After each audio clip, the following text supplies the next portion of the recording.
For us, election 2020 begins right here, right now.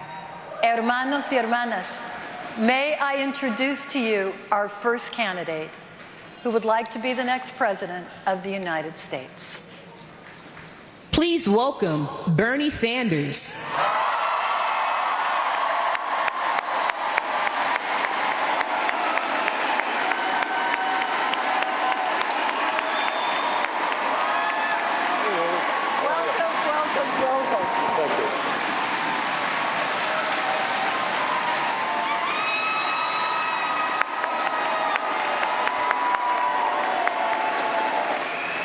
I see this big clock right here. Okay.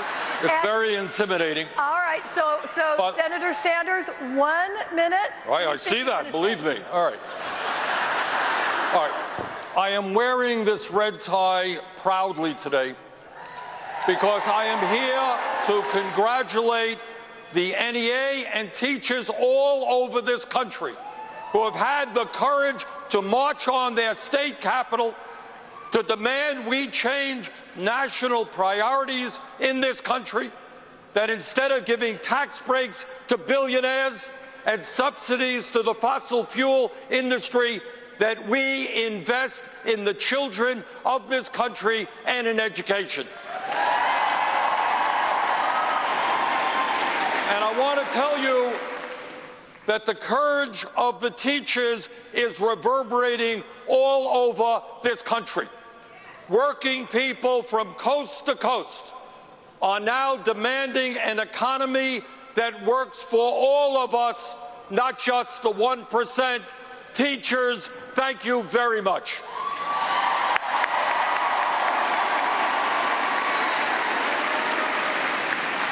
All right. He's showing me the numbers. He's going, did you see that? Made it by 3 seconds. I did that, right. All right. So Senator Sanders is going for the extra credit. All right, so there we go. And we have teachers and support professionals, higher education, preschool, and public service folks in here. And so we are very interested in the question that came online. So let me read to you what Tom, a retired teacher from Nevada, asks. How do you plan to protect and defend Social Security and Medicare? Okay. A number of years ago, there was an attempt by Republicans and some Democrats to cut Social Security. And at a time when we have 20% of our senior citizens trying to get by on less than $14,000 a year, when seniors are cutting their prescription drug pills in half, cutting Social Security did not seem like a particularly good idea to me. So what we did is we put together a caucus that I chaired called the Defending Social Security Caucus. And we said that we will not allow Social Security retirement age to be raised. We will not support a so-called chain CPI. That what we are about is not cutting Social Security, it is expanding Social Security benefits. And the legislation that I proposed was called scrapping the cap. Right now in America, if you make about $130,000 a year, you pay the same amount into Social Security as somebody who makes $30,000 a year. If you're a multimillionaire, you're only paying Social Security taxes on the first $130,000. That seems to me to be absurd. So what our legislation does is lift that cap on people who make $250,000 or more, the top 1%. We bring in substantial sums of revenue, which does two things. It expands Social Security benefits for lower income seniors, and second of all, it extends the life of Social Security by about 50 years.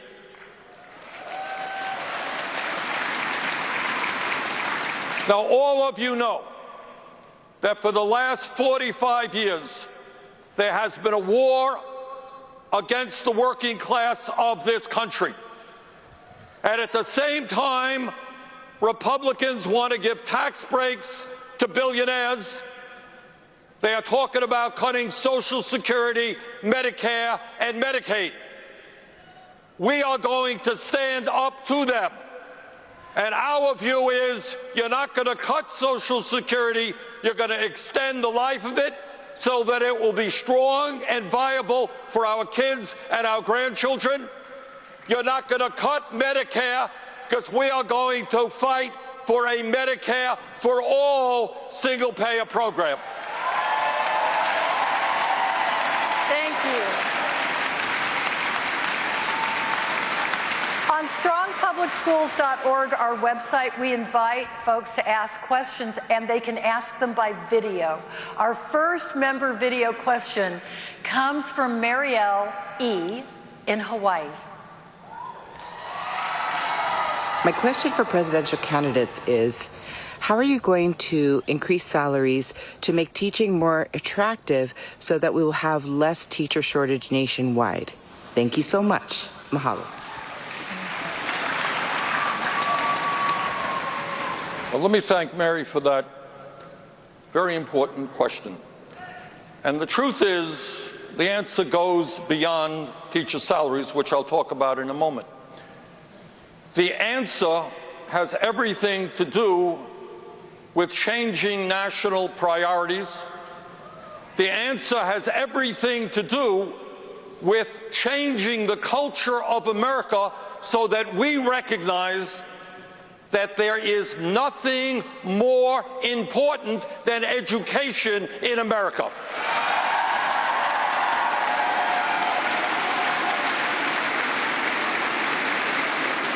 And if we appreciate that education and learning is all about what human life has to do with, all of us should be learning from the day we're born to the day we die. And of course, in America, the wealthiest country in the history of the world, it must go without saying, we are going to have the best public schools in the entire world.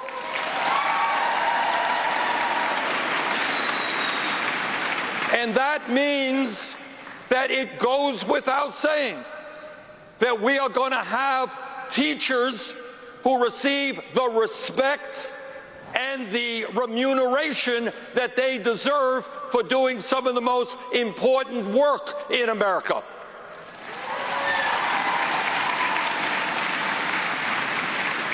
And it means that when we talk about teachers in the year 2019, the proposal that I have brought forth, comprehensive proposal on education, says that every teacher in America should earn at least $60,000 a year.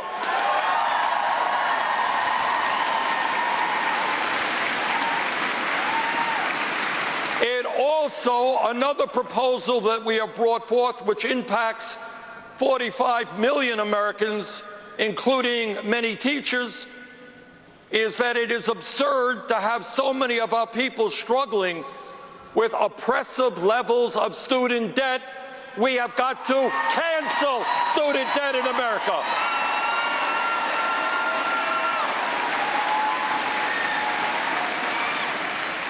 Now, I've been criticized for this proposal. I'm criticized for every proposal, because I try to stand up for working families in this country and not the billionaire class. But on this proposal, if we could bail out the crooks on Wall Street to the tune of trillions of dollars, we surely can cancel student debt in America.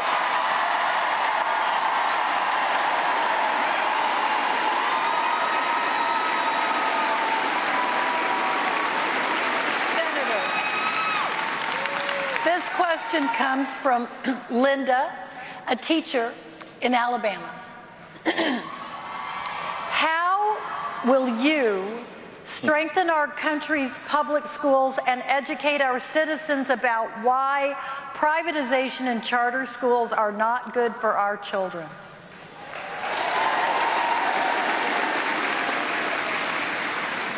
Well, for a full answer to that question, please go to my website.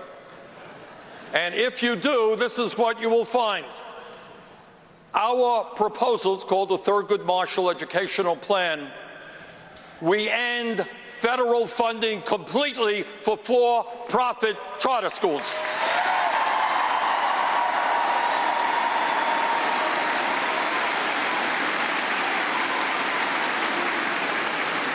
Taxpayer money should be going to educate our kids, not to make Wall Street investors even richer than they are.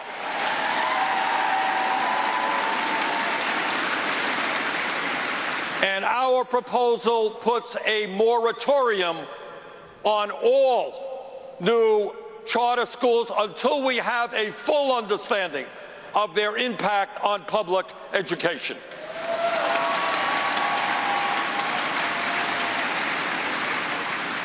And our proposal not only triples funding for Title I,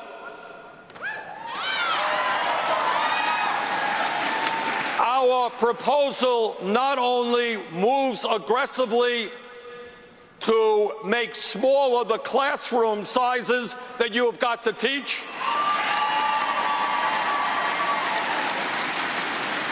our legislation in another area raises the federal minimum wage to $15 an hour, so everybody in a school is paid at least a living wage.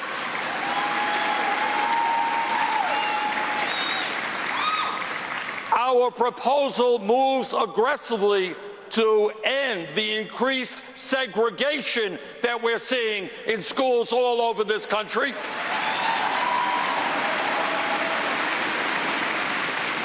Our proposal understands that real education doesn't just end at the end of the school day.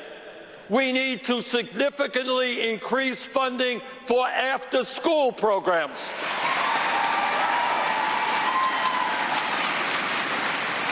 We need to make sure that in our country, when kids leave school at the end of the school year, they retain what they have learned into the fall, which is why we need strong summer programs of education and recreation for the kids. And our proposal also understands that it's not just education. It's we have got to end the disgrace of having the highest rate of childhood poverty of any major country on earth.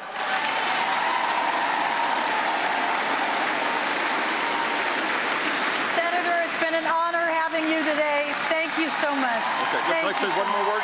One more word. No, sorry.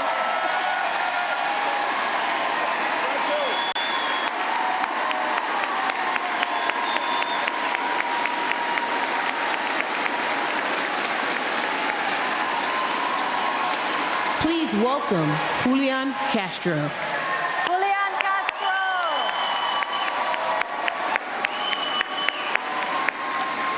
Hey, y'all.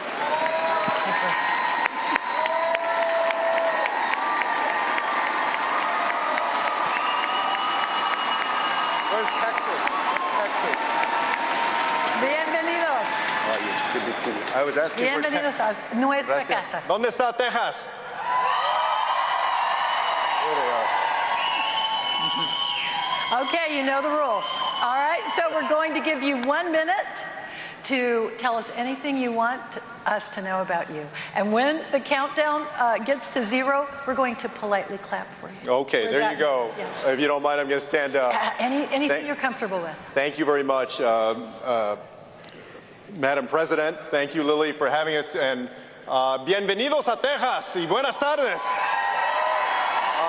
I'm Julian Castro. I want to say how much I appreciate the opportunity to be with you here today and to say how much I appreciate all of the educators who are here who helped make the dreams of so many young Americans come true. I come to you here today with a vision for the future of our country, that in the 21st century, that America be the smartest, the healthiest, the fairest, and the most prosperous nation on earth. I come here as the proud product of the public schools of San Antonio.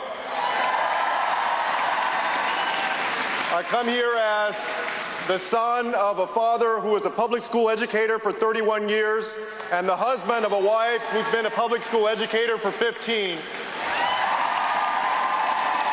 If the United States is going to be the smartest nation in the 21st century, we need you. Thank you for having me.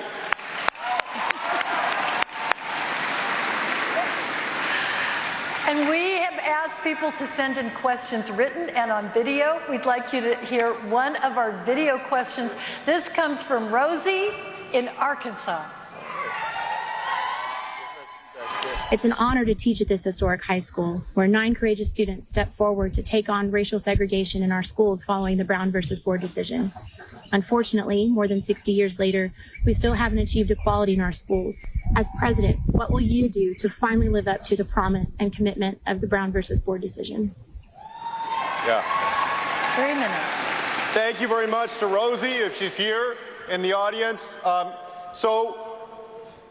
I'm one of those students who grew up in an intensely segregated public school district. My brother Joaquin and I have a twin brother. He says the way to tell us apart is that I'm a minute uglier than he is, but I'm a minute older. He's in Congress. We grew up in the San Antonio Independent and Edgewood Independent school districts of San Antonio that were 2 of the poorest public school districts in the state. And so I know from firsthand experience the impact of growing up in segregated school districts. My high school was probably 80 or 85% Mexican American. The challenge is that today we're still grappling with so many of the same issues that we were grappling with 30, 40, 50 years ago. And even though our educators do a tremendous job with their students, y'all see every day the impact of that segregation. What are we going to do about it? A few weeks ago, I released what I call my People First Education Plan. And one of the parts of that deals with fairness in education. If we want to make sure that every child can get as great an education as possible, in addition to investing in our educators and treating them with respect, in having them lead when it comes to improving public education, in addition to investing in facilities and expanding opportunity, we also need to do things like tackle housing segregation. When I was Secretary of Housing and Urban Development under President Obama, we passed the most groundbreaking rule called Affirmatively Furthering Fair Housing. It was the most groundbreaking rule since the Fair Housing Act to further desegregate our country. I would also invest in more housing opportunity in higher opportunity areas so that we have students' ability to go into school districts that traditionally they couldn't afford to be in. In addition to that, I would invest in tools like voluntary busing so that within school districts, folks are able to go to different schools. And I would make sure that we invest in fair housing enforcement, because too oftentimes when a family of color goes and they look for an apartment or a house in certain neighborhoods, they're still turned down simply because of the color of their skin. We need to do all of those things if we're going to tackle the continuing segregation that too oftentimes limits the ability of our students to achieve their dreams. Thank you. Thank you so much. We have a written question from Timothy, who's a special education teacher from Alaska. He asks, my take-home pay has gone down the last few years due to the rising cost of health insurance. What are you going to do to address this problem? Thank you very much for the question. I believe that there's no reason in our country that anybody should ever go without health insurance because they don't have the money for it. I grew up with a grandmother who had come to the United States when she was 7 years old from Mexico with her little sister because their parents had died and their closest relatives lived in San Antonio. She grew up on the west side of San Antonio, worked as a maid, a cook, and a babysitter because she never finished even elementary school, raised my mom as a single parent, and then my mom raised my brother and me as a single parent. My grandmother, for as long as I knew her, had type 2 diabetes, and I watched her as her condition got worse and worse. Right before she passed away, she had to have one of her feet amputated, which, as many folks in the audience know, is very common for severe diabetics. But that whole time, she had Medicare. I want to strengthen Medicare for the folks who are on it, and then make sure that Medicare is available to everyone who wants it in this country. Because too often times, I believe that the difference between health care and health insurance is that health insurance is the denial letter that you get telling you the 2 or 3 reasons why you're not going to get covered. Or you are covered, but the out-of-pocket expenses, the costs are still too great. We can change and improve our system. I also believe that we need to fundamentally transform our healthcare system so that we do simple but powerful things. For instance, we need to end the distinction between physical health care and mental health care and fully fund mental health care in our country.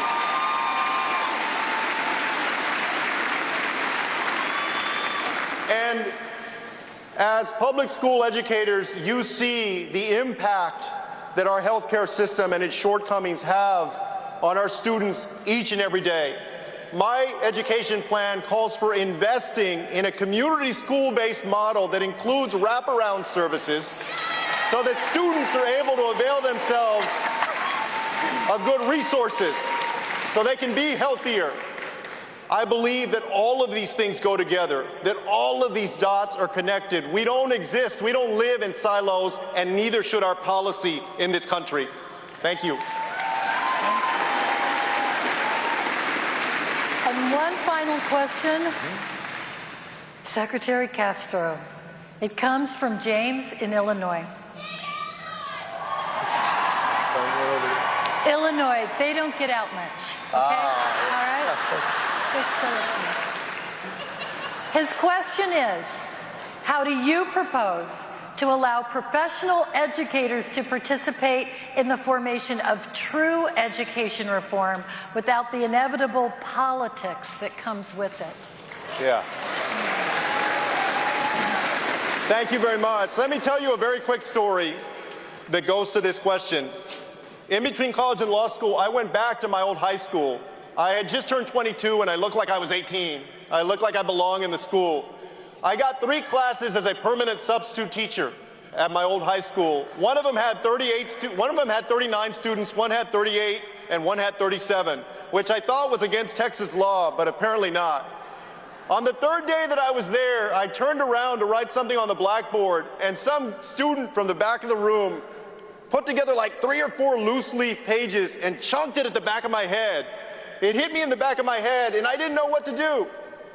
I didn't know whether to turn around and try and figure out who had done it, try and send them to the vice principal's office, or to pretend like it didn't happen and save my dignity. I remember every single day going home that semester and feeling like I had to take a 5-hour nap. Y'all know what I mean? But I also remember both the joy of the moments when I felt like I had really helped a student understand something they didn't understand before, and the frustration when I felt like I wasn't getting through, or that I could see they needed other resources or they needed something else that I wasn't able to give. I came away with a tremendous respect for the fact that teaching takes skill, it takes effort, it takes understanding, and it takes patience. And that teachers who have done it, who have been there, who have been through the ups and downs and the good times and the bad times and have made a difference, have so much to give to inform education policy. Already in this campaign, as we formulated our education plan, we reached out to the NEA and its educators and to teachers across this country. And my pledge is that we'll continue to do that if I'm elected President of the United States, to make sure through commissions, through testimony, through appointments to important boards, that educators have a strong voice as we move toward an education future. Thank you. Thank you. Thank you. It's an honor. It's an honor. Thank you.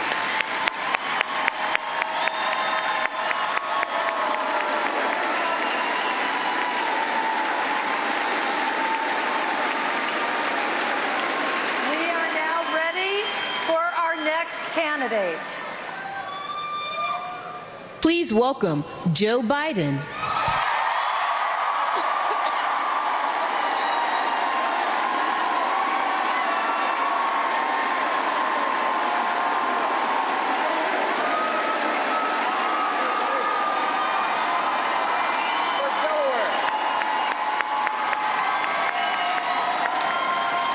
So now you know the rules. You know the rules. Good. We're going to politely clap when we get down to 0. You will have 1 minute to give an opening statement. And then we have 3 questions from our members. And so you can share with us anything you'd like for 3 minutes. And then if you go over, which I know you won't, I know you won't. Other debates. I know you won't. But then we'll just start clapping. I'm sorry, so 1 minute for an opening statement. If you go over, you get clapped for? You get clapped. All right, Yeah, well, see, maybe I'll go over. We're nice. It's a win-win. All right, I get a minute? You get a minute to give an opening statement. Folks, look, my deceased wife is a teacher. My present wife for 42 years, Jill, is still teaching. And I taught in school. I taught in law school. I was a substitute teacher. And I came away with 3 things from all this experience. Number 1 is teaching is not what you all do, it's who you are. But the thing, no, for real. And you hold, more than any other profession, you hold the future of this country in your hands. No, I'm not exaggerating. It's a fact. Look, folks, all these children are our children. They're all our children. They're the kite strings that lift our national ambitions aloft, and they're in your hands. And we don't treat you with enough respect or dignity. We don't pay you enough. And I promise you, if I am your president, it will change on day 1.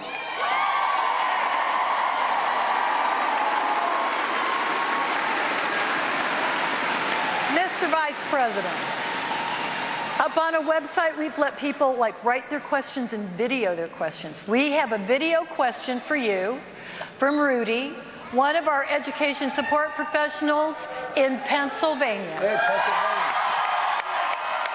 Pennsylvania. There's a vast difference in the amount of economic support that goes into our students of color, especially in economically deprived areas, and I would like to know how they would help us out there. And so how would you be more inclusive of students of color in economically deprived areas? Number 1, folks, every one of our students has an incredible potential, but most don't have the opportunity. First thing I would do, I would double the funding for Title I. Triple it, from $15 to $45 billion a year. And they'd have to do 3 things, the district that got it. 1, they have to focus on equalizing teachers' pay. Number 2, you'd have to make sure that you're in a situation where you bring into the school system all the people and aid you need. For example, school psychologists, sociologists, people who, in fact, you need in your toolkit to help you, because we ask too much of you right now. Thirdly, I would see to it that we rebuild the infrastructure of our schools. The infrastructure of our schools are horrible. I would devote of the infrastructure money $100 billion to redo the schools, and particularly in those areas that are economically deprived. Thirdly, I would make sure that we understand that the moment a child is born, no matter what their color, their race, or their background, they all have an equal shot. And that's why we would start with universal pre-K, and before that, going into... No, look.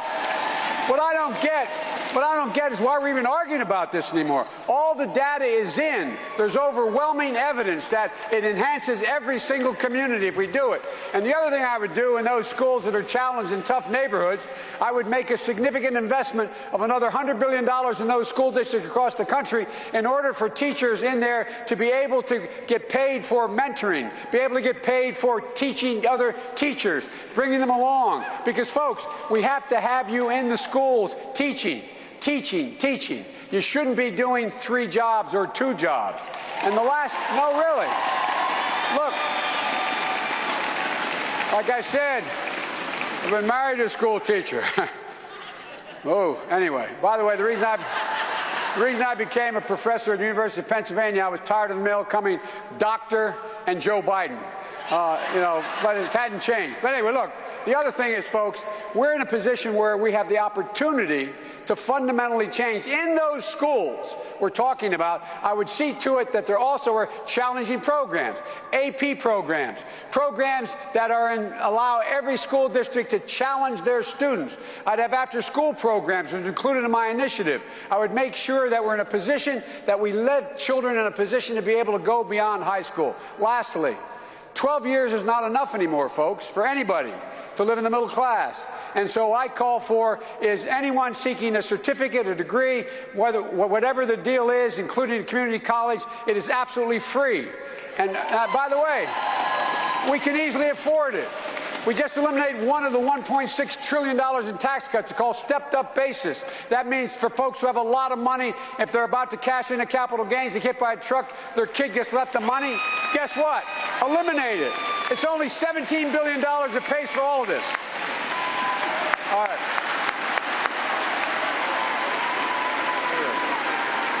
See, I told you it's a win-win. It's a win-win. We have a question that someone typed in, June, who's an art teacher in Massachusetts, would like to know, what role do you think educators should play in terms of crafting education policy, local, state, and national, and why? You should craft a policy. It's like saying, we can run an engineering operation. Let's go get a plumber. Let's go get a lawyer.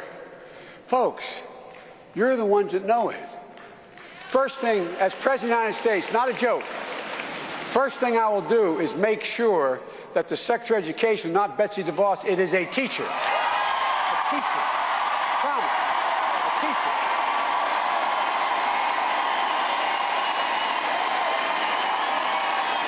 Not a joke. Number one.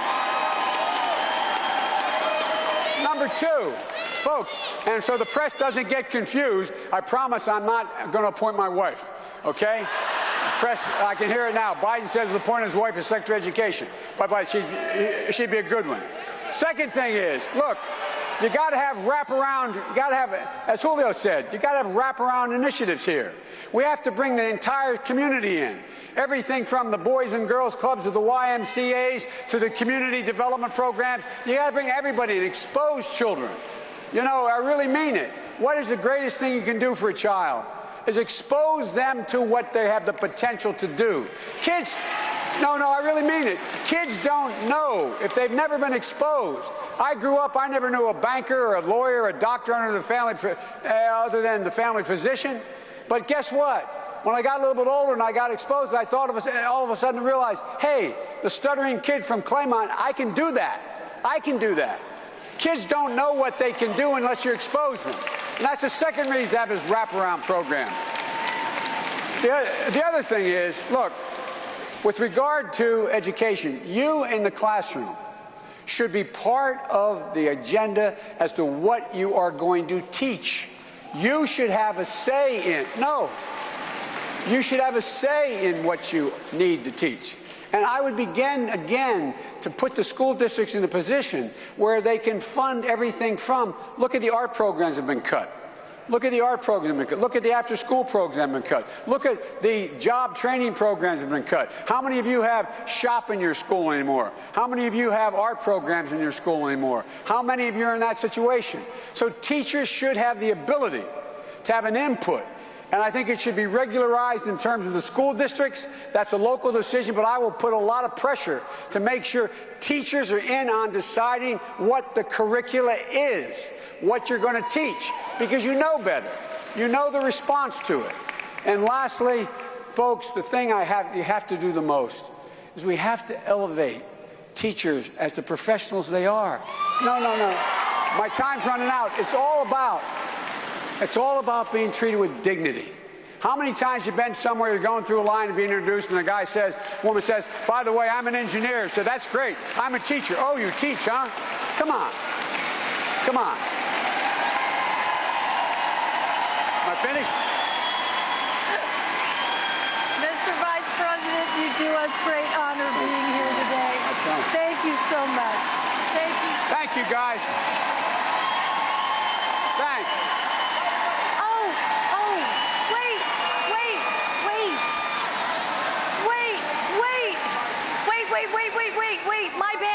My bad. No, don't go anyway. Don't go away. Don't go away because you have one more question. Oh, it's all my fault. I thought I flunked. No.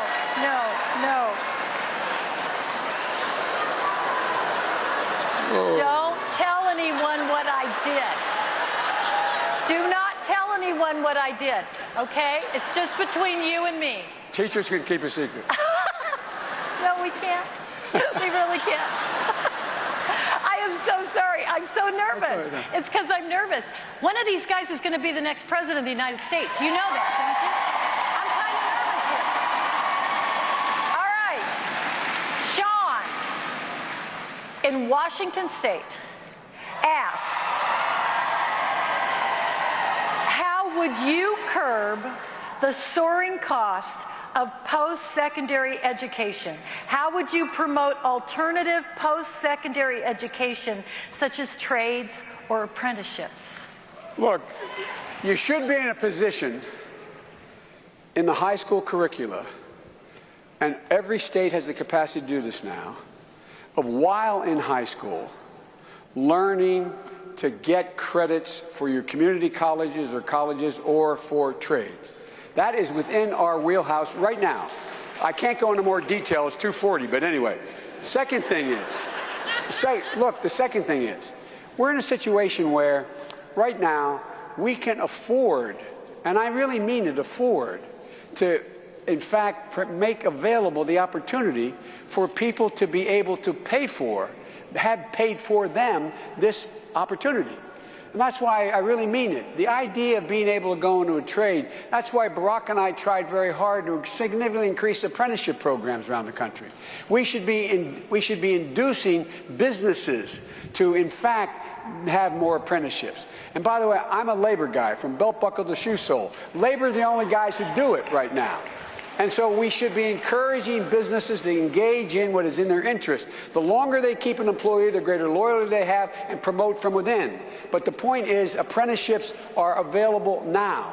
You know, there are over 100,000 jobs out there. When I was vice president, and the president asked me to do this study on unemployment, that are going without being filled. High-tech jobs that are basically don't require anything more than a high school degree or a certificate. But they're not being filled. So what we did, we came up with that $8 billion to work with community colleges, to go out to the businesses and say, what are your needs? Now, I won't go into the details, but there's in Detroit, all across the country. What are your needs? And then we said, okay, here's what we'll do. You bring whatever that need is. For example, there was one up in Dow Kokum, up in Michigan. They were making photovoltaic shingles. But they had people who didn't know how to run a photovoltaic machine on the floor. And so what you did, the person who could throw coal into a blast furnace can learn how to do that too. So they brought the machinery in, and they trained them on that machinery. There was a conveyor belt, averaged $48,000 a job. From there to turns out the corporation didn't do very well at the end. But the point is, there's a lot of these. Up in Rochester, New York, what's going on with the community college up there and dealing, well, you all know that, in dealing with Kodak having collapsed. And it's a big, big deal. But so, folks, we put together, it's an obligation of governance to put together people who, in fact, who have mutual needs. And it can be done not easily, but it can be done well if you do it. And look, folks, the other thing is that we're in a position now where my wife Jill has an expression. Any country that out-educates us will outcompete us. So, folks, we should be investing a great deal more money in pure research, a great deal more money in training. Anyway, thanks. Oh, no, good luck. You're very kind. Thank you so much. It's been an honor. Thank you. It's been an honor.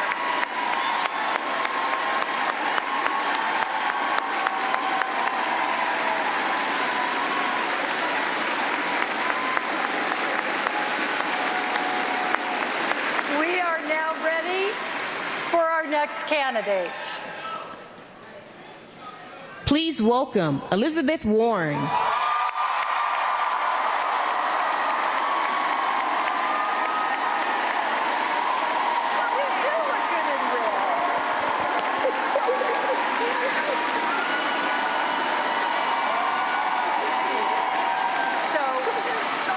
This amazing. This is historic. You are correct. It's also in our blood to tell people when to put their pencils down. So here's how we'll do it. 1 minute for an opening statement, and then we have 3 questions for you, unless I forget to ask the next question. And so, yes, but that would never have happened, of course. And everybody can see that timer on the big screen, and when it hits 0, we're going to politely clap for you. Okay. So you have 1 minute to make an opening statement to this amazing group. Good. So first, let me say hello, NEA, hello, teachers, librarians, cafeteria workers, bus drivers, everybody who takes care of our children every day. My name is Elizabeth Warren, and I've known what I wanted to do since I was in 2nd grade, and I've never wavered from it. I wanted to be a public school teacher. I used to line my dollies up and teach them. I want you all to know I was tough but fair. By the time I graduated from high school, we didn't have money for a college application, much less to send me off to college. But it was the University of Houston, $50 a semester, a commuter college. That was my chance.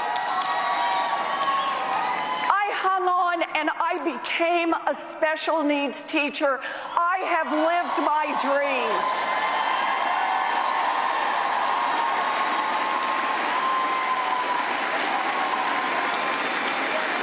I just want to say one thing. Right here. Lily? No. Okay. No.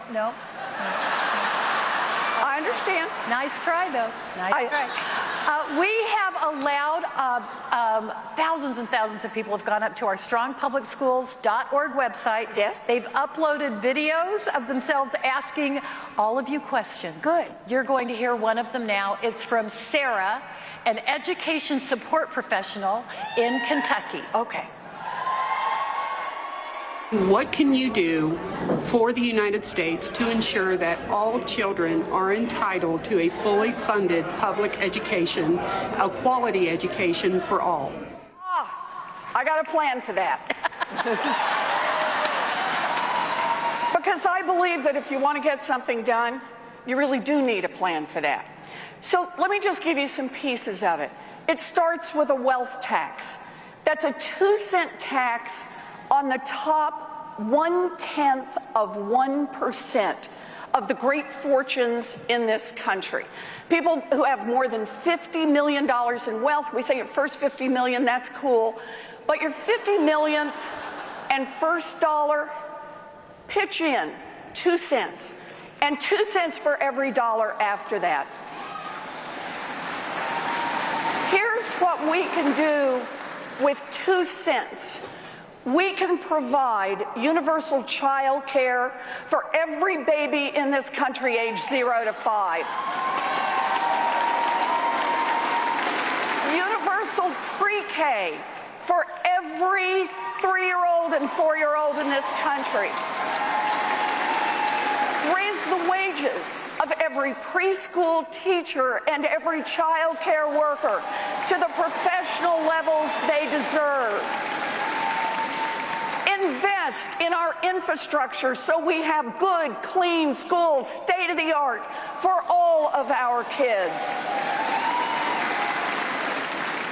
Universal, tuition-free, technical school, community college, and four-year college for everybody who wants to get an education.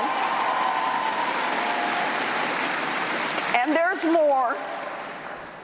In that same 2 cents, we can make all of these investments, plus we can cancel student loan debt for 95% of the people who have student loan debt.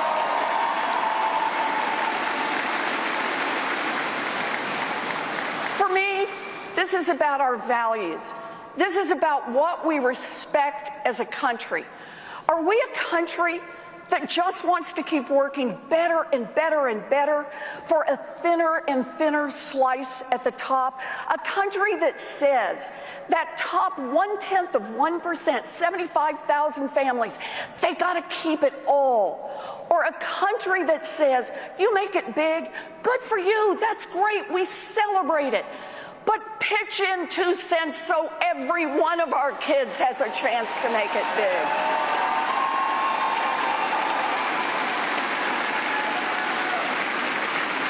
There is nothing in this country more important than the education of our children.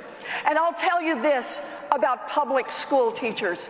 We recognize the worth of every human being.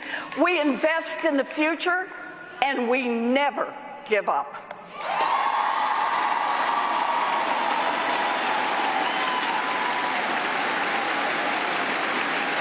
Senator, a couple of people wrote in their questions. Yes. They were shy. They didn't want to do a video. Okay.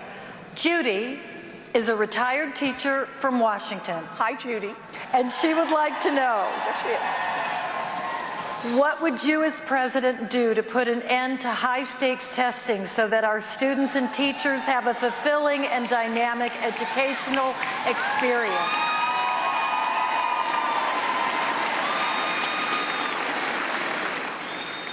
So let me start with a commitment that I have already made publicly, in fact, long before I got to this stage today.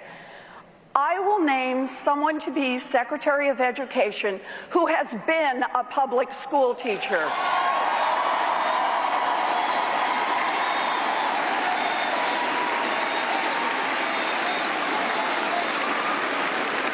Because here's how I see it.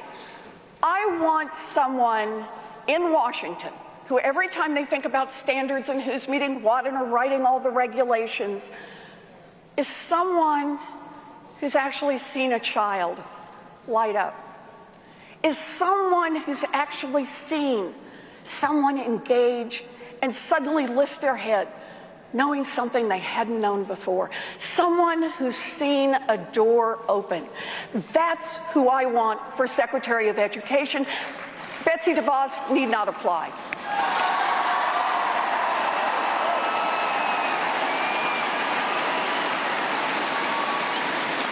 And it is, as I said, it's about our values. You know, I was a special needs teacher.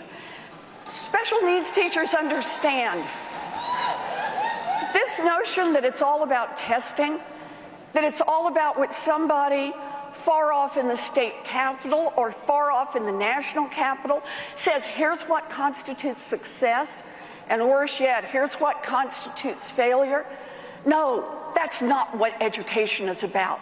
Education is what goes on in the classroom, what a teacher has set as the goal, and when a kid gets there, it is a teacher who knows that we do not need high-stakes testing.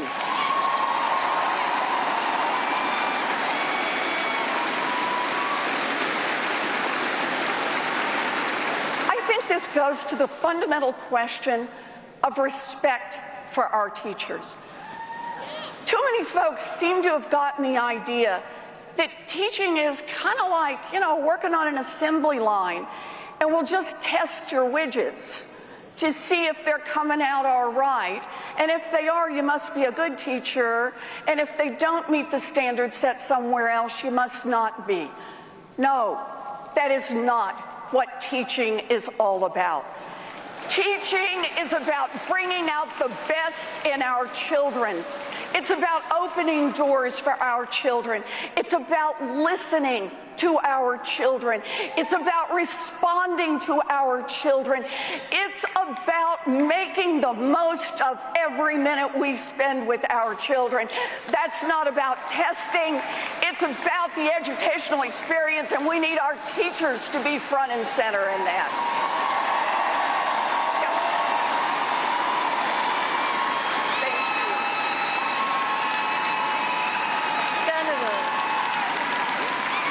For your final question. For my final question. Yes, yes, yes. Your last question is from Brooke, an elementary school teacher in Nebraska. When and how will you as a leader make it possible for teachers to earn enough to support themselves on a teaching salary alone? So, this is at the heart of it. You know, this is partly about money, but again, it's about respect. It's about recognizing every day the worth of what our teachers do. Here's the best place we can start to raise teacher pay and to get more resources into our public schools, and that is strengthen our teachers' unions. Make it easier to join a union.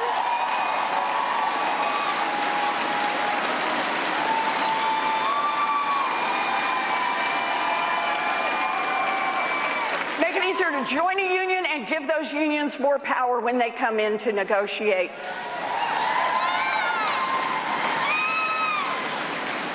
Because every teacher understands this. It's what we do individually, one child at a time, but it's also what we do together.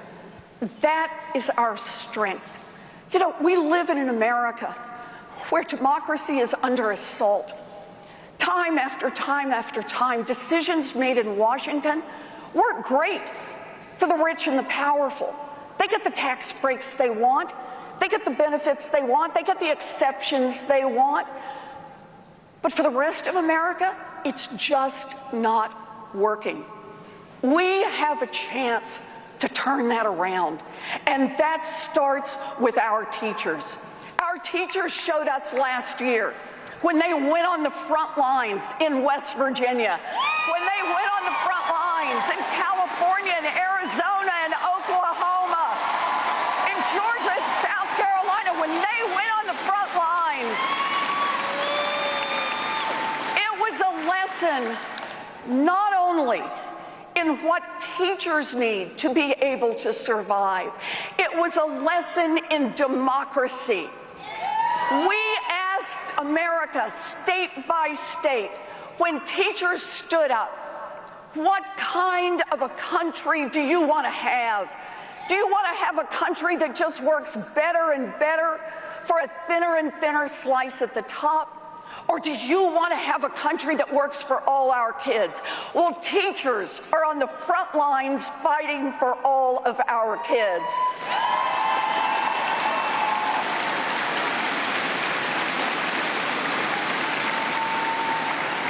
I have plans to get more money into public education because I believe in public education. But I understand this is about so much more than money.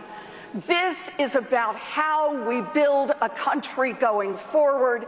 This is about the value of every single one of our children. And this is about teachers who are going to lead that fight.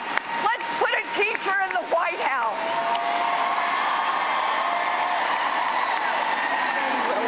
What an honor to have you.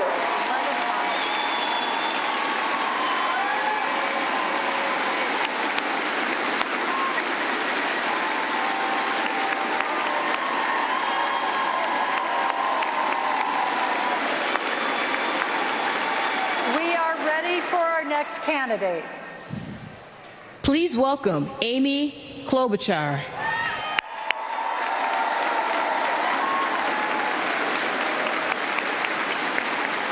Thank you so much for coming. We're honored to have you. Hello, everyone. Hello, Minnesota delegation. Okay. I don't know if you all know this. Okay. Now, here are the rules. Yes. Here are the rules. Yeah. You see this tiny little clock here? You have 1 minute to tell us whatever you want to say. Yeah. And then we've got 3 questions for you. We know that. And if we go over, we all love you with a round of applause. So they weren't sure whether to start that or not. Oh, okay. Start it now. All right, here we go. Minnesota delegation will tell you this. In Minnesota, when I led the ticket, we elected a teacher as governor of our state. We put in place a union member and leader as education commissioner in the state of Minnesota.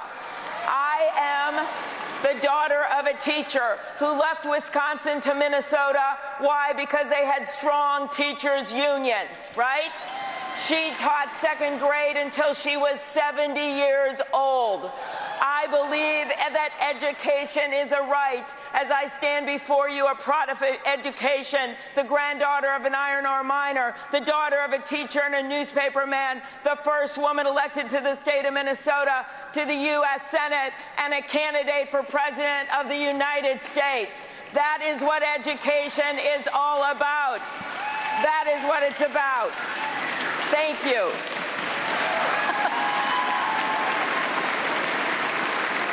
That was right on. That was right on. Thank you. We have several questions, like thousands of them, that came up on our strongpublicschools.org website.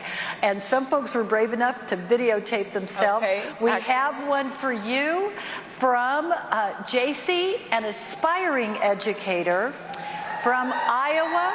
And here's her video. Okay. Right here. Many of my peers who are interested in teaching have chosen other careers due to the escalating costs of college, crippling student debt, and a profession where the salaries make it hard to pay off loans, let alone get ahead. What is your plan to attract and retain more educators, in particular educators of color, to this profession? Okay, very good. Thank you, everyone. My first plan is to increase teacher pay. That is what we have to do first when we have a situation where only 3% of the federal budget goes to education. That is wrong. And you can pay for it by many ways. One of them is by changing the estate tax, which helps the wealthiest, the way they have an exemption. On top of that, I would encourage our states, and this is a Progress Partnership Plan I put out today, encourage the states to do the same by rewarding them for investing in teachers. The second thing you've got to do, because so many of you are loaded down with student loans, is to make that program where you get to have your loans paid back, right, from the federal government, to make it actually work. Because it doesn't work at all for our teachers, and it should be working. I think you need respect for our teachers. I know this from watching my daughter, who was in a school for a number of years that was nearly 90% free and reduced lunch. I sent my daughter to public schools. I was in the public schools. And I saw what it was like when you didn't have that kind of respect and those resources for teachers. So that is why I think we have to fully fund our education system. Not partly fund it, but fully fund it. We have to stand up for fully funding IDEA, right? And we have to fully fund our school infrastructure. When I came out with an infrastructure plan, yeah, it's about highways and bridges and trains and everything, but I made sure up front and center was funding our school infrastructure. Why? Because we have crumbling schools all over America. Because we have schools where we literally last year in Baltimore didn't even have heat. So funding that school infrastructure has got to be a major part of our plan for America. We are not going to compete with the rest of the world if we don't invest in our schools, if we don't invest in our teachers, and if we don't invest in our kids. That is how you recruit teachers. You recruit teachers by making sure that you have the pay, that you have a good job environment, that you have infrastructure in schools that people want to work in, that you're fully funding your federal programs instead of just putting them on campaign brochures and then letting them go. And you support schools by supporting our educators all over the country, and that means good pay. Thank you so much. Senator, this question is from Mary in Arizona. She wrote in and she said, how would you work across the aisle to ensure dreamers are given their opportunity to attend an institution of higher learning, pay in-state tuition, and given a pathway to citizenship? Exactly. This is one of the saddest things right now, is what's happening with our dreamers. Millions of kids came to this country through no fault of own. You know these kids. They are in your schools. Nearly every school in America has one of these kids. So what I think that we need to do is put them on a path to citizenship, to make them secure in this country. We tried just recently when the Trump administration, by the way, one of the first things I do when I came in is make sure we don't have any commissioner like Betsy DeVos ever in this country again. But what the Trump administration did is they've set us backwards when it comes to immigration, and they actually tried to turn the tables and not do anything about the Dreamers. Even when we came up with a bipartisan compromise to give them a path to citizenship, they gut punched us. So what I would do in my first 100 days is to make sure that the Dreamers are safe and secure in our country. Then I would make sure, in addition to all those other things I talked about with education, that we have a path to citizenship for the people of this country, and that is comprehensive immigration reform. Because I truly believe in my heart that immigrants don't diminish America, they are America. And you are the ones, you are the ones that are educating these kids. You know what's happened as a result of your work right now? We have 70 of our Fortune 500 companies that are headed up by people that originally came from other countries. 25% of our US Nobel laureates were born in other countries. Many of these kids, they start out with nothing. They may not even know the language. And they come to your schools. Their parents don't know English. Who educates them, right? You do. You do, and you have put them on this path where they are such a necessary part of our economy and our world. So I want to thank you for that, and I can vow to you right now, based on my track record, I will make sure that these kids are part of America, that these kids aren't treated like second-class citizens, and that you who educate them are rewarded for that work. Thank you. Thank you, Senator. We have one more question. This one comes from Jason. He's an educator from Illinois, and he would like to know, what would you do as president to remedy the decaying infrastructure in so many of our country's public schools? Okay, thanks. So what's happening right now is that this president, he claimed on election night, I don't know if any of you remember that night, it was a pretty depressing evening, but one of the things he said, that's putting it mildly, he said that night that he wanted to invest in infrastructure in this country, right? He said it the night he wins the presidency. Well, he didn't really win it because he didn't get the much votes of everyone else. But he says that night, he says that he wants to invest in infrastructure. What has he done, right? No. He called over the leaders from the Democratic Party. Speaker Pelosi calls him over to the White House, claims he wants to do something. They come back and he blows up the whole meeting. He blows up everything. There's been no investment, any major change in investment in infrastructure. That is why when I put this plan out, that was foremost on my mind, because I have seen these schools. I saw the schools, some of the schools my daughter was in. I have seen the schools across this country. I was in one recently in Nevada and saw when they have air conditioning that hardly works when it's getting up over 100 degrees. I've seen schools that have piping that's bad. I've seen schools where kids can't even hardly go out and play because there's no place to play. And yet I've seen schools like the public school that my daughter was in for high school, which was, I think, about 60% free and reduced lunch, somewhere around there, or 60% kids of color. They invested in that school.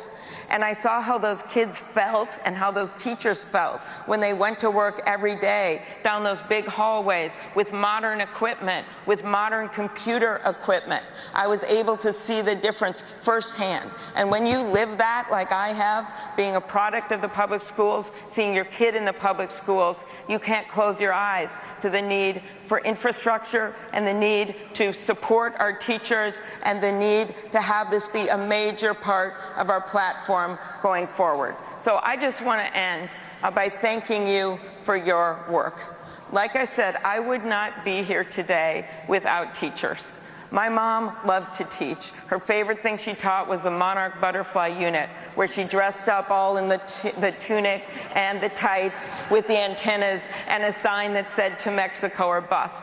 And she always went grocery shopping after, and it was not till she died that I found out why she went shopping. A mom came up with her severely disabled son. She said, "This is my son. He had your mom in 2nd grade. When he graduated, he got a job packing groceries, and every year your mom would come back after she finished that day of releasing the butterfly in that outfit, stand in his line, and give him a big hug." That is teachers. That is where I come from. That is where you come from. Thank you, NEA. Let's get to work and win this election. We can do it.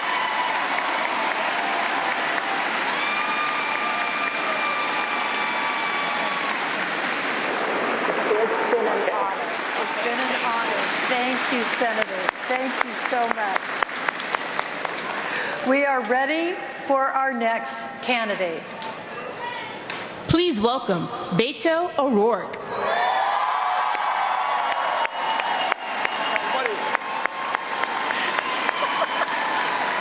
Bienvenidos. Gracias, muchas gracias. Tu casa es tu casa. 1 minute, and then we'll ask some questions. Muy buenas tardes. So grateful to be with so many world-class educators here today in Texas. And to my friends from Texas especially, we are grateful for your public service. One of the neighborhoods that the great Sheila Jackson Lee represents in Congress is Kashmere Gardens, a neighborhood that has been hit by 3 500-year floods in just the last 5 years. Hurricane Harvey in 2017 was the worst of them. We showed up to that neighborhood time after time, and 1 year to the day, we saw 4 of the 5 libraries still shut down. We passed Kashmere Elementary, and I said, this has got to be a tough school. But Keith Downey, the neighborhood president, said, this is the bright spot in the neighborhood. Every child that walks in knows that he or she is in the right place because they get to be with world-class public school educators. I want to make sure that I have their back and show them the respect that they've earned and that they deserve. Thank you all for having us out. Gracias. And you can stand or sit or whatever. I'm comfortable, so I'm just going to stay right here. Follow your lead. Yes, and we have a great website. I'm going to say it 32,000 times because I love it, strongpublicschools.org. We've invited all of our members to put up a video or ask a question on that site. This is a video question, you're going to see it right here, from Allison in New York. All right. My students face a wide array of problems that are somewhat unique to rural America. They are at the vortex of the opioid crisis. How will you ensure that my students and their community are heard in Washington once you get there? Wow. Allison, thank you for the amazing question that you just asked, and perhaps picking up on where I left off at Kashmere Gardens Elementary. Those children of parents who are addicted to opioids, who have lived through so much trauma and suffering, which no child should have to experience, when they walk in that classroom, that teacher's going to do everything within her power, within his power, to make sure that that kid is whole, not just providing world-class instruction, but so often out of her own pocket, paying for the supplies for that child, paying for that meal if they're on free and reduced breakfast and lunch and there's not a warm meal for them to look forward to at the end of the day, that teacher's going to provide that meal. I've met teachers here in Texas who out of their own pocket will ensure when that child shows up day after day in the same pair of jeans, the same t-shirt, the same chones, she buys him a new set of clothes, knowing that his ability to learn is tied to his dignity and to his self-worth. So those teachers who make sure that they're there for those kids who are struggling in households that are riven by addiction and opioid abuse, I want to make sure that we've got their backs. And that means holding the pharmaceutical corporations that have produced this devastation accountable for what they have done. Without justice or accountability, we will continue to have impunity. And the 70,000 drug overdose deaths that we saw last year will continue unabated in this country.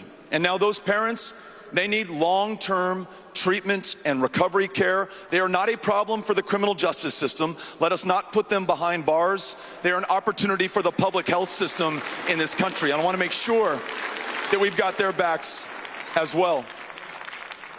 And then those teachers, those educators struggling under these conditions, providing that kind of wraparound care for every child entrusted within their care, I want to make sure that they can focus on that job, that child in front of them, and not have to work a second or a third job, as so many do, especially here in Texas. That means the right to organize for every educator in every single state in this country. That means a living wage so that you don't have to work 2 or 3 jobs just to make ends meet. That means that we forgive 100% of your student loan debt if you're willing to dedicate your life to public service. And it means that we invest in HBCUs and minority-serving institutions to ensure that the teachers and the educators in those classrooms look like the students in front of them. Thank you, Allison, for the question. Writing in this question is James, a social studies teacher in California. And James wants to know, what have you done to support unions? James from California, thank you for the question.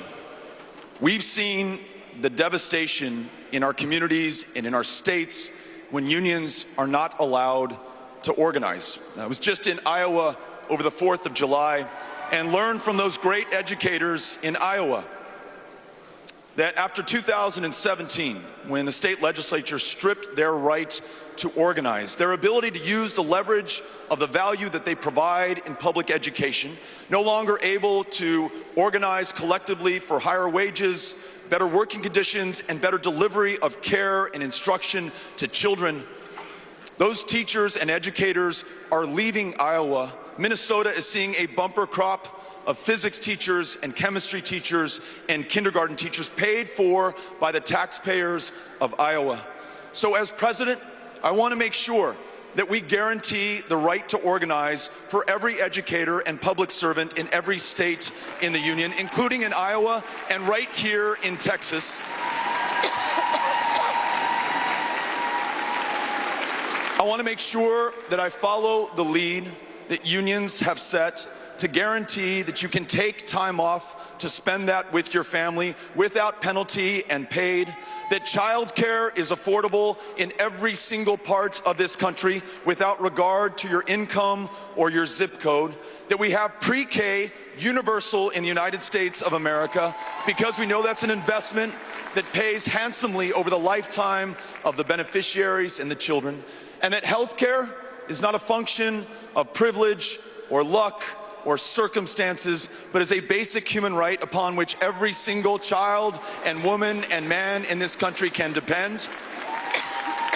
So we will follow the lead that these unions have set to make sure that instead of investing in corporations and special interests, we're investing in people and communities and neighborhoods. When we do that, this economy in our country will truly work for every single one of us, and every single one of our kids will see a future for themselves, which means that this great democracy, the United States of America, will continue to have a future as the greatest country on the face of the planet. I'll choke you. Got you. I've been choked up since the last inauguration. Wait. Okay, all better, all better. We have a question from Cynthia, a life science teacher from Washington. She asks, what is your stand on charter schools and vouchers? And what are you going to do to make sure that public education funding is strictly used for public education? Great question, Cynthia. So, Cynthia, Amy and I are the parents of 12-year-old boy Ulysses, his sister Molly, who just turned 11, and Henry, who is 8 years old. And they all go to world-class dual-language public schools in El Paso, Texas, getting an absolutely terrific education. So I want to make clear in the way that we walk the talk that our belief is in public schools and public education. In my administration, I want to dramatically increase the funding for public education. For example, paying the full freight of the federal obligation for IDEA funding, $20 billion a year. Having a permanent fund for public education, $500 billion that will be invested to alleviate and erase the disparity between minority-majority schools and school districts and white-majority schools and school districts in this country. We're going to make sure that we invest in educator training, so national certification, our administration will pay for that for every educator who wants to avail themselves of that. And we will ensure that we expand the master teacher program so that those who invested so much of their lives in service to this country through those children that they've served in those schools can also help to teach and mentor the next generation of educators. And I will tell you this, not only do I, as a Democrat, not only do you understand that not a single dime of our public tax dollars can go to vouchers and private schools in this country. But when we were in small town in Texas, Henrietta, Texas, listening to a Republican school teacher, she told me, Beto, if you let Betsy DeVos take my public tax dollars, turn them into vouchers and send them to a private school, I will hunt you down, I will find you, and I will hold you accountable. Which tells me that Republican, Independent, or Democrat, we all believe in public schools.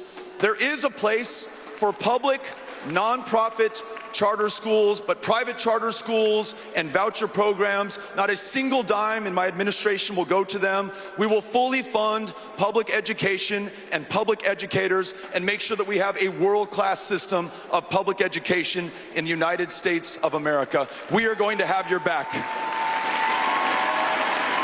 Thank you. Thank you. Thank you so much. And thank you, Congressman. Thank you very much. Thank you. Yeah. It's Thank been you an so honor. much. Gracias. Thank you very much. Thank you. We'll see you. Bye-bye. We are ready for our next candidate. Please welcome Jay Inslee.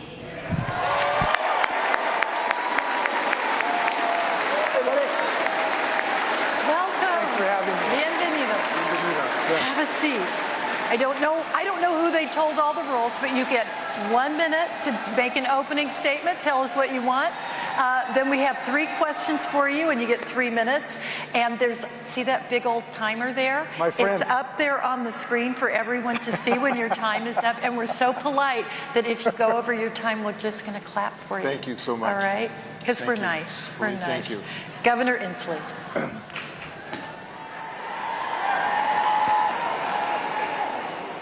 My name is Jay Inslee. I'm governor of the state of Washington. I am personally the product of educators, and I am publicly the product of the educational community. I am the son of Frank Inslee, a biology teacher and coach at Garfield and South High School, the brother of Frank Inslee and the brother of Bonnie and Phil Yenny of East Wenatchee. And from them I have learned this. They have touched so many thousands of lives. I know what teachers and educators do in our state. And I know this, it is time to have a president where education is a family affair. This is a family affair for me, and that is why I'm proud to tell you this achievement in the state of Washington. I believe we need well-compensated, skilled teachers. I'm proud to tell you that I'm a governor this year who got the biggest teacher pay increase in the United States, 31%. to make sure that happens federally. Thank you very much.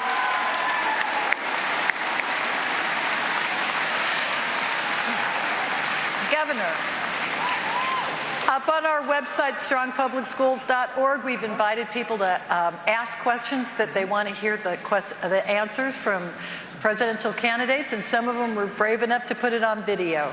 This is a video from Daniel from Georgia who submitted this. My question is, how do you see schools preparing students for the skills necessary in the 21st century when many of our schools were built before the advent of the internet? How do you ensure that all students have access to high-speed internet and classes to teach applicable skills to prepare them for 21st century careers? Governor. Daniel, I appreciate that question, but I'm going to answer it a little differently. The question was how to have access to technology. I want to flip it a little bit, because here's what I fundamentally believe. You can have all the access to technology you can imagine, but if you do not have a skilled, resourced educator to provide the relationship with people, nothing good happens, okay? Now, here's why I say that. And I'm going to get to Daniel's question in a moment, but I want to tell you a little story. When I was running for governor in 2012, I walked out of an SEIU meeting and I met a guy named Pio Decano. He was about a 73-year-old guy, and he asked me, "Was Frank Inslee your father?" I said, "Yes." And Pio told me a story. He said that he was a junior at Garfield High School in Seattle in 1957. He was walking down the hallway, and my father, and he said he was thinking, "I'm going to drop out. I'm done. I'm not coming back to school here. This is not working out for me." And he said my father came up behind him and put his hands on his shoulders, gently turned around, put him up against the lockers, gently, I'm sure, and said, "Pio, I've been watching you. There's something going on in your life. I don't know what it is, but I want to help you because you're a smart kid. You got something on the ball. I think you can be a college student." And this 73-year-old man told me a little light bulb went off. It was the first time somebody told him outside his mother that he had something on the ball. And he went in and worked with my dad. They figured out a way to take care of his mother's health care needs. He went to graduate from Garfield High School and college, became a union organizer. We need skilled teachers in the classroom more than any single thing to see to it that those kind of things happen in the United States. I fundamentally believe that. And that's why I'm committed to compensation. Now, technology, here's how we get technology. We have the federal government reverse the Trump tax cuts. We take $20 billion away from the oil and gas industry.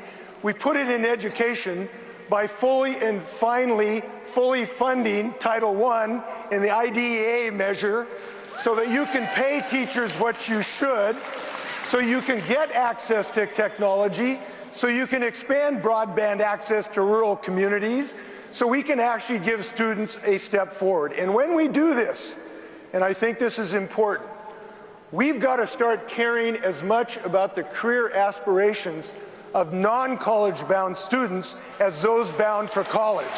We need career-connected Washington. We need apprenticeship programs.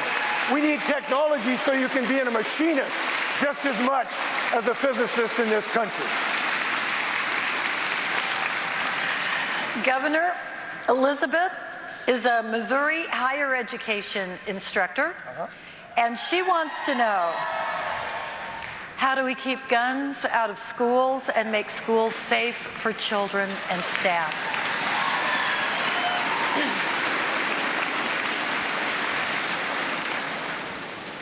We are, across the nation, heartsick that your students have to be under this shadow of fear coming to school.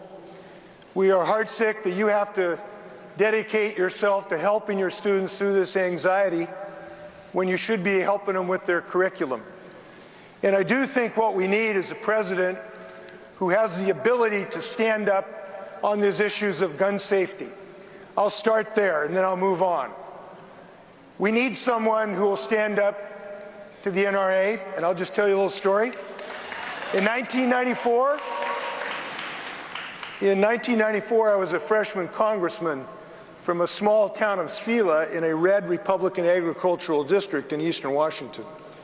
And there was a bill that came up that proposed to ban assault weapons. I knew that if I voted to ban assault weapons, I would lose my seat in this rural agricultural district. I voted to ban assault weapons, I lost my seat, and I have never regretted that vote for 1 second. That was the right vote then, is the right vote now. And now, having lost my seat, I'm governor of the state of Washington. We have passed, thank you to the Washington State Education Association for that, thank you very much. And now we have passed 3 major gun safety legislation. We have the NRA on the run in Washington State. It is time to have them on the run in Washington, D.C. And I will be a president to make sure we do that. But we know that is not the only issue. Now, Donald Trump is wrong on this. He says that the solution to this, just give first grade teachers Glock pistols. I went to the White House last February and told him, you're just wrong, that's an idiotic idea. You need to quit tweeting so much and you need to listen to educators more on this subject. Because, you know what we need? We need a functioning mental health care system so your students have mental health care in the United States.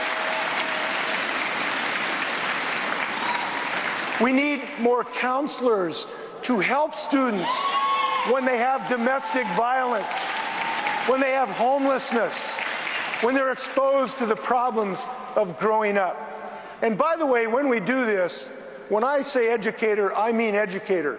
I include as educators bus drivers, cooks, librarians, custodians, psychologists. We got to make sure we wrap around these services around our kids.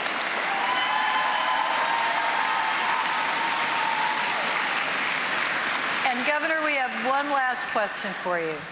This one comes from Marcy. She's a special education teacher in Kansas. Her question is, as it's a well-researched fact that early education is a great investment, how can you finance high-quality, public, early education programs for every child? In 1989, I was a new legislator in the Washington State Legislature, and we came up with this then radical idea of getting 3- and 4-year-old students having early childhood education so that they could be ready for kindergarten, so that kids could be ready for first grade.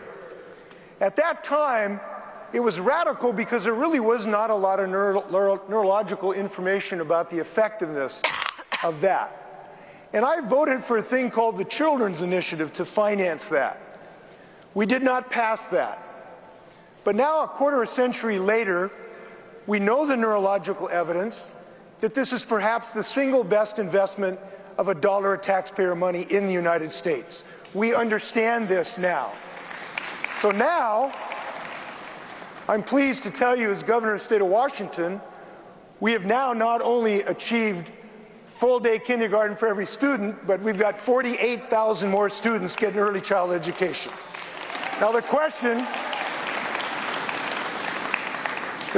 is, how do you finance that? You finance that the new way. The old way is the Donald Trump way, where you give billions of dollars to the top 1% and you hope that that trickles down like pixie dust on all the working people of the United States. The way we financed it in the state of Washington is by taxing the people who should be taxed, the big banks and the high-tech companies, so that that burden is not put on working people. And now we move forward to make rational decisions, to repeal the Trump tax cuts, to take back $20 billion from the oil and gas industry and put it into early child education. That is how we get this job done. Now, I want to leave the stage with a couple other comments. One is about immigration. In my state, we believe in diversity. When Donald Trump tried to threaten me saying, if I have pro-immigrant policies, he threatened me, said, we'll send refugees to my state. I said, send them. We believe in diversity in the United States of America.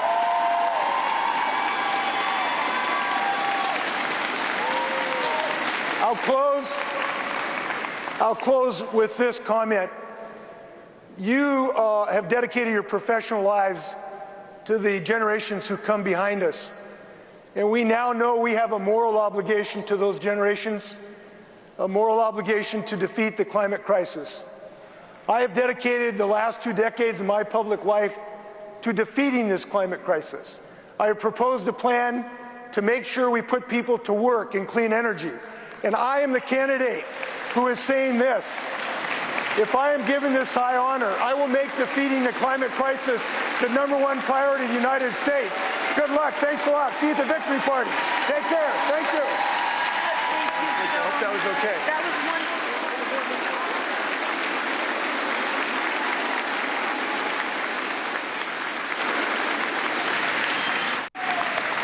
wonderful. We are ready for our next candidate. Please welcome Tim Ryan.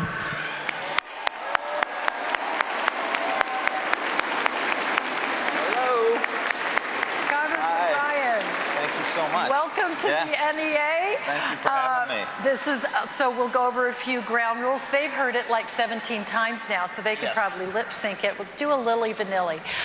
1 minute to give an opening statement. Yes. They can see this little cute clock here. They can see it up on the screen, so that all you have to do, if you go over, we're very sweet and we're going to just start clapping for you. We're so nice. Excellent. And then we have 3 questions we'd like to give you 3 minutes to answer.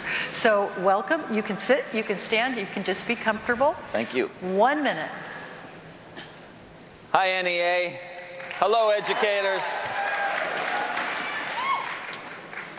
Everyone's telling us how good things are.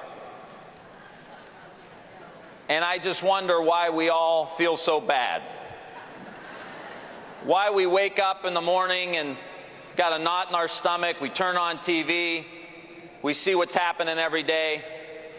And the reality of it is, for 40 years, the systems in the United States have been broken.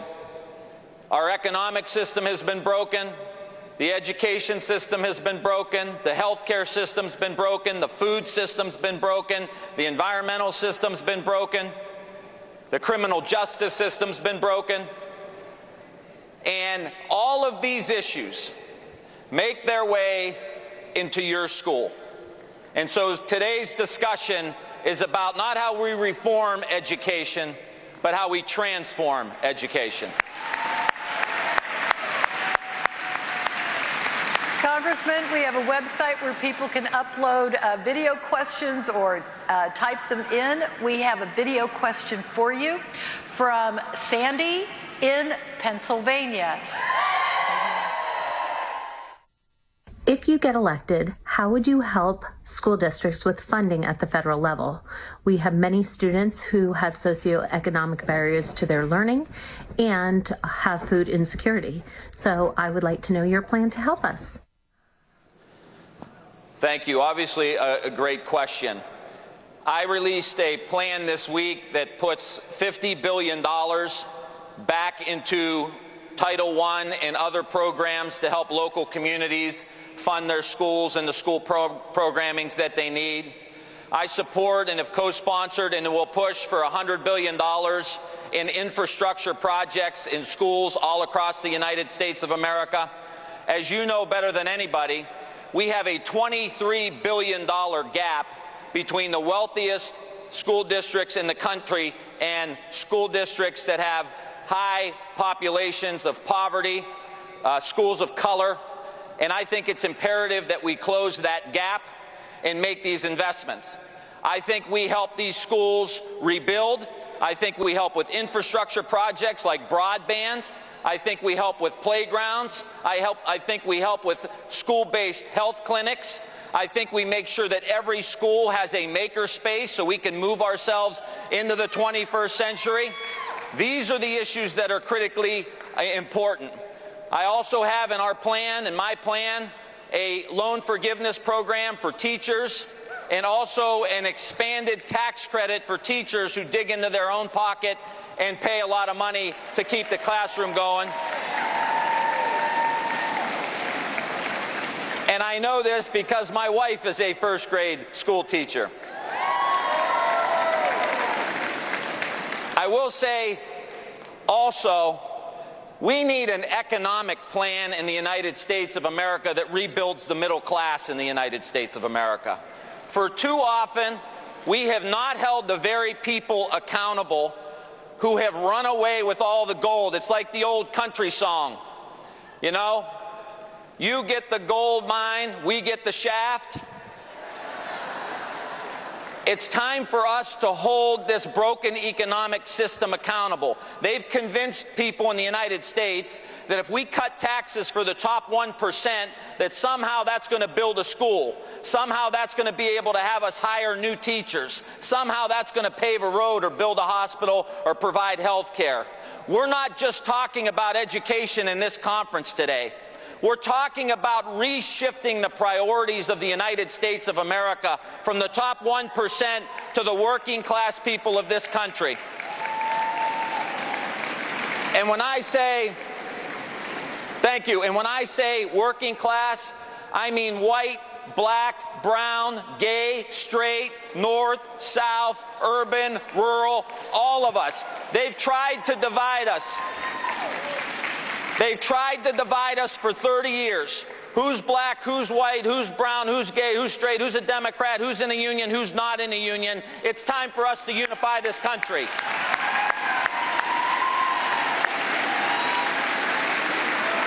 Congressman, Vicki is an educator from the great state of Hawaii. And she wrote in on the website and wants to know your plan to address gun violence and stop the proliferation of school shootings? That's a great question. This is obviously very personal, as my wife is a school teacher, as I mentioned, and right down the hall, our 5-year-old Brady goes to preschool. And like all of you who also have kids in schools, and you're obviously in schools, all of the educators here, this is an issue that we see too often, and it's unique to the United States. And so I support the universal background check. I support making sure we get weapons of war off the streets of the United States of America.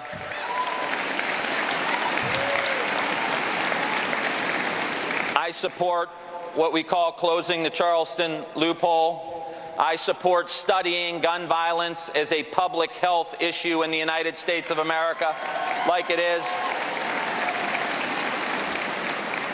But I also believe that we have to play offense. And in my plan, we have a program of wraparound services to make sure that we have a mental health counselor in every school in the United States of America. That we can have a nurse in every school.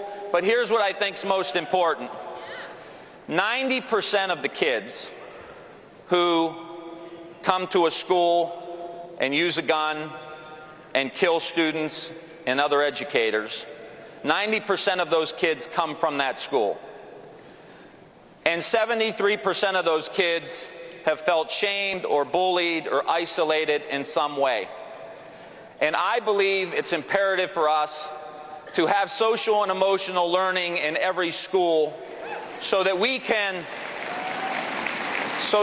make sure that all of these kids, are connected to each other, to the teacher, to the school, which is why when Sandy Hook had their terrible tragedy, they went off and they did an analysis of how can we prevent this from happening again in the United States. And Scarlett Lewis, a dear friend of mine, who was one of the parents who lost a kid, they put this analysis together and they came back with 3 recommendations. One's mental health coverage, 2 is gun control, and 3 is social and emotional learning in the schools. So help me God, if we're going to transform our schools, we have to start recognizing that before we do anything, before we start talking about tests, we got to start talking about how we take care of our kids in our schools. How do we address their trauma?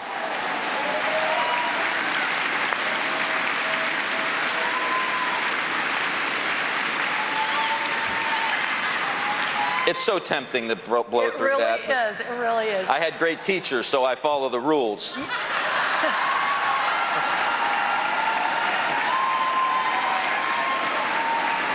Well, great teachers had a lot of kids that didn't follow the rules, but you are wise. You are wise. We have one more question for you, and this one comes from Barbara. She's a retired educator from the great state of Oregon. And her question is, what would you do as president to ensure retired educators' pensions and benefits would be protected for their future? Right.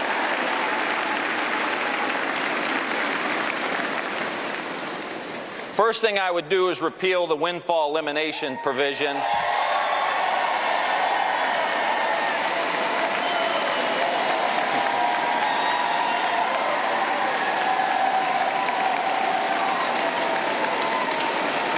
Government offset provision. I probably should just sit down now because I don't know if it gets any better than the windfall elimination, right? But I will say that that is an essential issue that I've been dealing with for a long time representing Ohio. It's critical to making sure. Thank you, Ohio. We're an obnoxious bunch, but we really don't care, do we?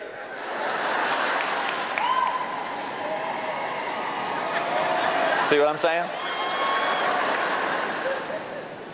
But we also have to reform and fix Social Security after we do that. And I have a plan that gets us to Social Security till 2100. I want to make sure that we give 12 or 13 million citizens in this country who get Social Security a pay raise. I want to make sure that this system is solvent for our kids and our grandkids. But the best way to help, and I talked about the economy and growth and getting jobs to help support the local tax base so that we can get increased wages to teachers so you can all negotiate good contracts that can put more money into your retirements. And to me, that means we've got to double the size of the unions in the United States of America so that we can push this agenda.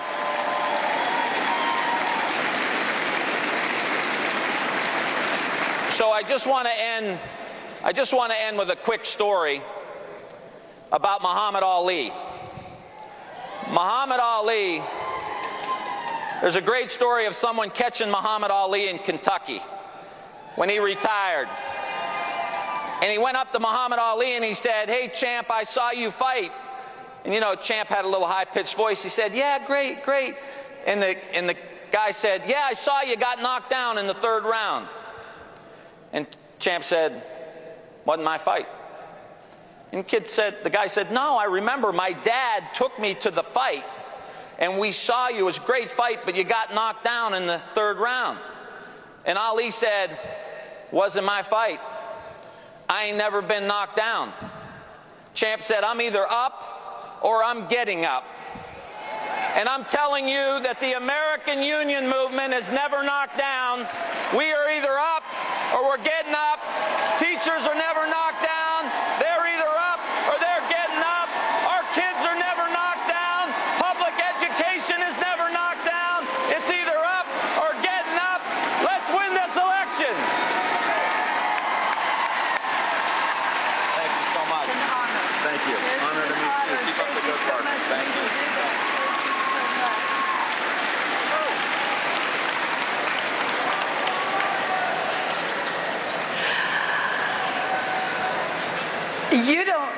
what I'm hearing in this nice little earpiece here. All right? But they're going, our last candidate is stuck in traffic. Our last Lily, ad lib, do something. Sit down, relax, relax, relax. I won't be singing a song. I know you're disappointed. Aww. And then all of a sudden, it is our next candidate is in the building. We are ready for our final candidate. Please welcome Kamala Harris.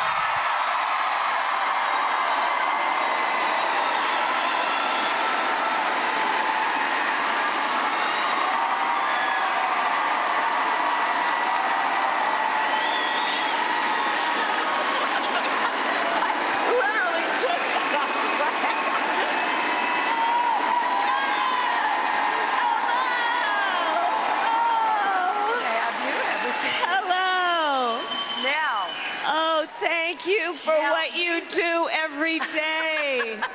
Thank you. We hope you didn't get any speeding tickets or anything like that. I won't tell. But here are the rules, and you know we're teachers. We love rules, and so educators, and we know how.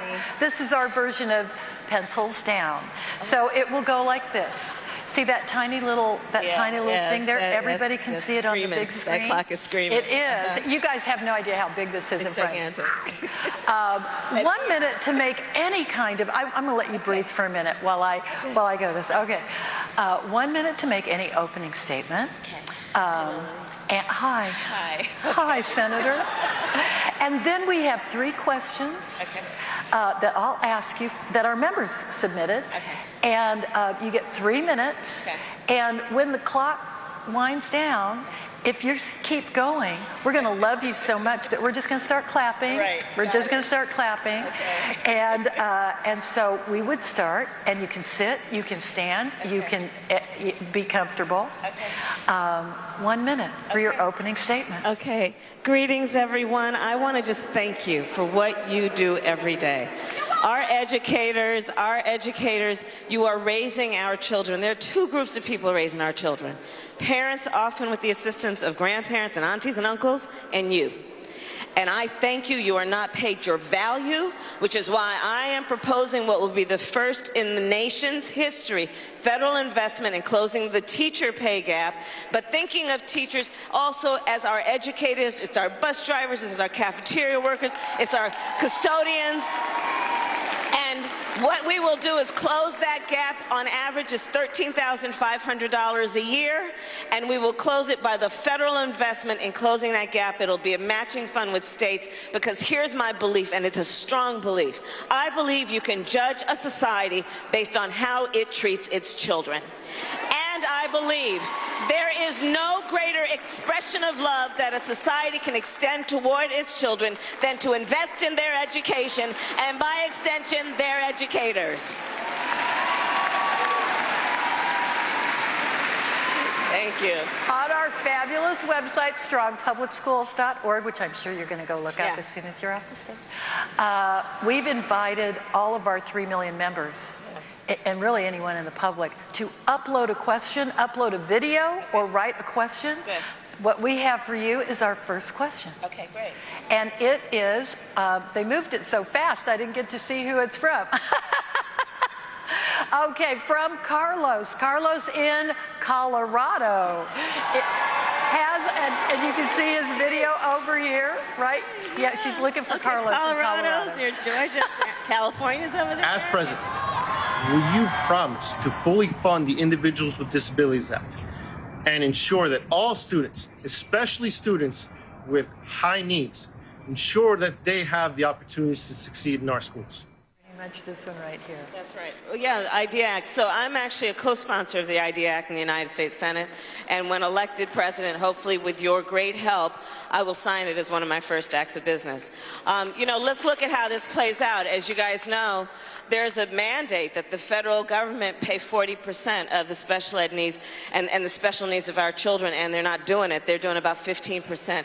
It's falling. It's actually immoral as far as I'm concerned, because also the way that this really plays out in real lives is that the states have to then try and make up the difference, which they cannot, which means that every day in America we have children whose IEP needs are not being met, children who are placed in general education classrooms, children who are falling through the cracks, and through no fault of their own, but because the system has failed them and because the federal government has not funded the states to meet the needs of those children. It is immoral, it is wrong, and I will address it as one of the first orders of business, because all of our children have a capacity to soar, but we have got to give them the tools that we know they need, and that's what is most immoral about the situation. We know that we have children with these needs. We know that, and we have a system in place for assessing that. Flawed though it may be, it's there. But once assessed, we still are not meeting their needs. It is wrong. We are failing our children.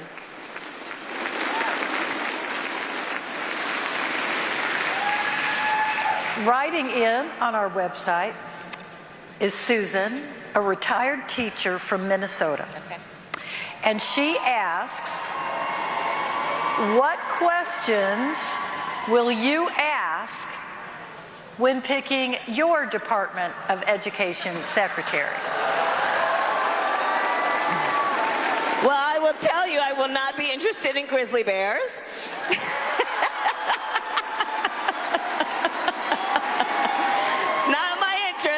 And I come from the Golden State. But my shameless plugs to my Californians. But I will say this in all seriousness. That is one of probably the most important positions in the President's cabinet. It is a position that is charged with a duty to concern itself with the future of our nation, to concern itself with the future of our children, to concern itself with whether we are nurturing our children, whether we are supporting them, whether we are challenging them, whether we are lifting them up. And that's not what we currently have. We all know that. Under a Harris administration, I promise you that the person who is nominated will be someone who comes from public schools. I also promise you that you will be at the table to help me make that decision. And many of you know this issue of education and who our teachers are, who our educators are, is personal to me on so many levels. Many of you know the story. My first grade teacher at Thousand Oaks Elementary School in Berkeley, California, her name was Mrs. Frances Wilson, God rest her soul. She, my first grade teacher, Mrs. Wilson, attended my law school graduation.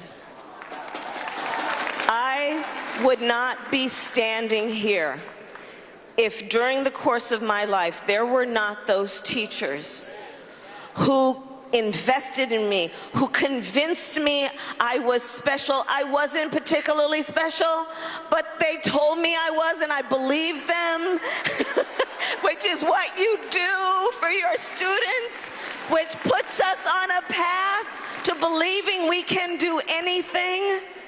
And so we have got to have, as the Secretary of Education, someone who knows the power and the relevance and the importance of our public education system and our public teachers. And I promise you, putting somebody in that position will be one of the most important acts that I can ever commit as President of the United States, and I take it seriously, and I look forward to working with you to do it the right way.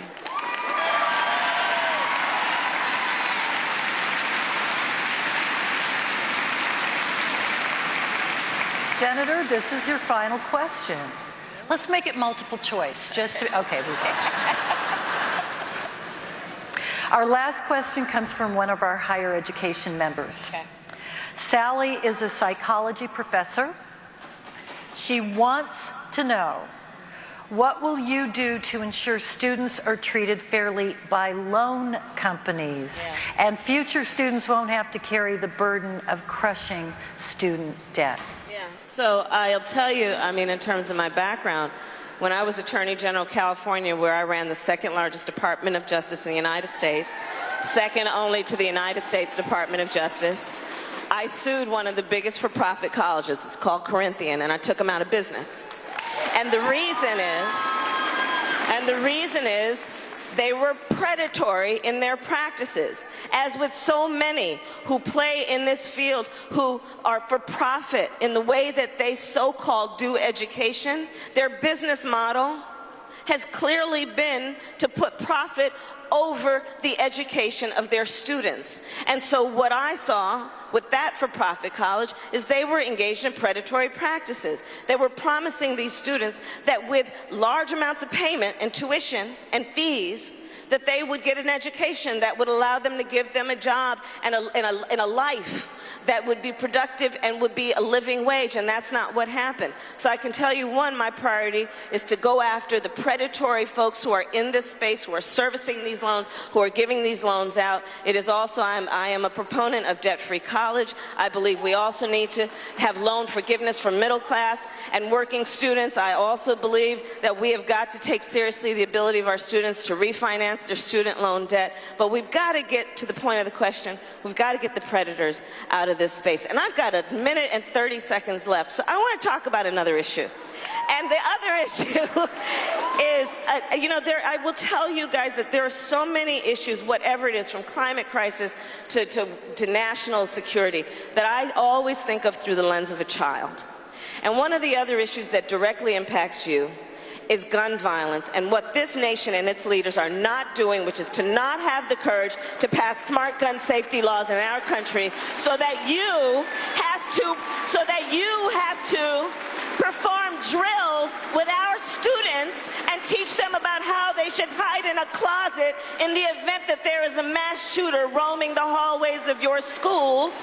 And then those children are distracted in terms of their ability to learn because people in the United States Congress have failed to have the courage.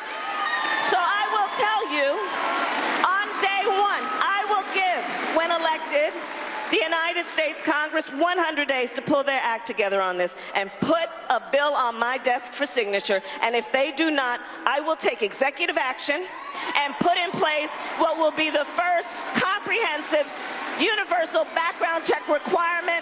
I will require that we take the licenses from gun dealers, and I will ban the importation of assault weapons into our country. Done.